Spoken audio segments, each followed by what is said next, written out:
دا عجیبه سوال دی چې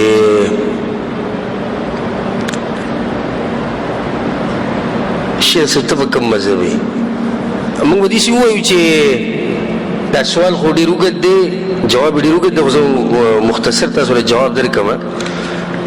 جواب مختصر داسې دی چې زه قرآن او حدیث منم او په قرآن او حدیث باندې عمل کوم او چې څوک قرآن او حدیث مني د هغه ملګری یم او چې د چا مسله د قرآن او حدیث خلاف وي د مینې محبت سره د هغه د مسلې رد کوم او د دین چې څومره مشران دي هغه ټول زما مشران دي خو غټ مشر مې دی محمد ابن عبدالله صلی الله علیه وسلم او چا سره په دې سودا نه کومه چې د مولوي صاحب خبره به ومنم او د رسول صاحب خبره به پرېږدم د رسول صاحب نه علاوه د چا خبره ومنم او د رسول صاحب خبره به پرېږدم په دې چا سره سودا نه کوم نو په دې نه بس سره خفه هم دي بې د هغې نه بس صحابه کرام دي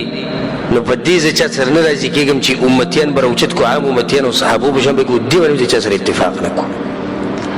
د هغې نه بعد بیا د امت تابعین دي تبع تابعین دي او مشران امامان دي نو د هغوی بیا قدر او احترام زما په دې سینه کې دی او د زړه د دې کومې نه د هغوی قدر او احترام کو خو دومره ده ما په اوله کې وي چې د رسول صاحب په مقابله کې د هېڅ چا خبره نه منم نو بیا که په دې مولیانو کې څوک خطا شوی نو د ادب او احترام سره وایم چې دا ښه سړی دی خو په دې مسله کې څه شوی دی خطا شوی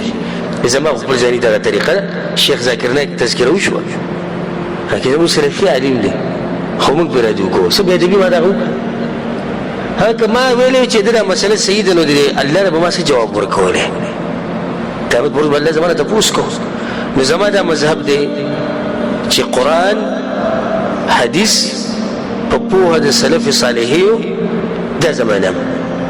او چې څوک هم د دین مشران دي امامان دي حق پرست علما دي هغه زما د سر تاجونه دي او هغه زه د هغوی د زړه د کومې نه احترام کوم خو ګورئ دومره غلو پکې نه کوم چې پیغمبر بېادبي پکې کوم یا د قرآن بېادبي دا زه نه کوم یو کس ما ټلیفون پاکستان ته پلانې خبرې کوم زه یو تپوس کوم خفه نه شي ما دوه وکړه زه ولې خفه کړې وي ته وابي ما دا سوال کړی چې بله ولې وي دلته راټول خلک دي چې دی وابي دی د ده بیانونه ما ورغلی سړی نو مې ولې وابي څه چې وابي ده نوی مذهبونه نه مني او دا ګمراهان خو ما چې شیخ صاحب به داسې نه وي دی به وابي نه ځکه چې دی دا خبرې کوي ډېره قرآن حدیث خبرې کوي زموږ د خلکو دا سوچ دی چې دی وابي چې د ښکېري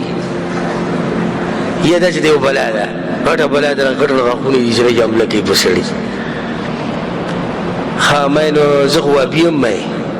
وابي ځان ته نه یم خو ستاسو په اصطلاح کې زه وابي یم دا د حدیث شریف بس بیا یو 2 منټه بیا وغلی وم سوچ یې کوه نو ما ته وغلی شو ولې که څه اعتراض دې وکړه وي نه نه ښه څه په رښتیا ته وابي ما یم زه وابي یم وي ته په رښتیا د حدیث یم زه د حدیث وي بیا خو زه وابي یم وایي